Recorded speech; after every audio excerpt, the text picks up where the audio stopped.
అనంతపురం జిల్లా రాయదుర్గంలో ఎన్టీఆర్ వర్ధంతి కార్యక్రమం నిర్వహించారు అభిమానులు. కాల్వ ఫౌండేషన్ ఆధ్వర్యంలో ఏర్పాటు చేసిన రక్తదాన శిబిరాన్ని రాయదుర్గం ఎమ్మెల్యే ప్రభుత్వ విప్ కాల్వ శ్రీనివాస్ ప్రారంభించారు. యువతీ యువకులు స్వచ్ఛందంగా పాల్గొని రక్తదానం చేశారు. ఆంధ్రప్రదేశ్ చరిత్రను మార్చిన గొప్ప నేత ఎన్టీఆర్ అన్నారు మంత్రి కాల్వ. సంక్షేమ పథకాలు ప్రవేశపెట్టి బడుగు బలహీన వర్గాలకు చేయూతనిచ్చిన మార్గదర్శకుడు ఎన్టీఆర్ అన్నారు ప్రభుత్వ విప్ కాల్వ శ్రీనివాసులు. ఎన్టీఆర్ ఆ అక్షరాలకు ఒక గొప్ప శక్తి ఉంది. ఆ అక్షరాలు ఈ రాష్ట్ర స్థితిని గతిని మార్చిన గొప్ప చరిత్ర కలిగిన అక్షరాలు.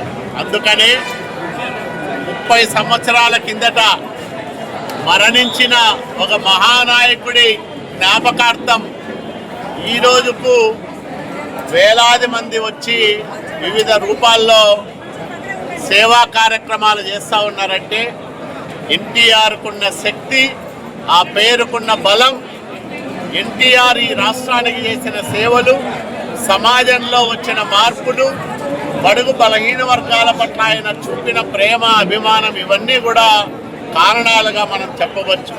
ఈరోజు మనం చూస్తూ ఉన్నాం అత్యంత మారుమూలన అనంతపురం జిల్లాలో కర్ణాటక సరిహద్దులో ఉండే రాయదుర్గం నియోజకవర్గంలో ఎన్టీఆర్ పేరుతో ఆయన ఘన నివాళి ఆయనకు అర్పించడానికి ఏర్పాటు చేసిన ఈ రక్తదాన శిబిరంలో పెద్ద సంఖ్యలో యువతీ యువకులు, మధ్య వయస్కులు పాల్గొని స్వచ్ఛందంగా రక్తదానం చేస్తారు.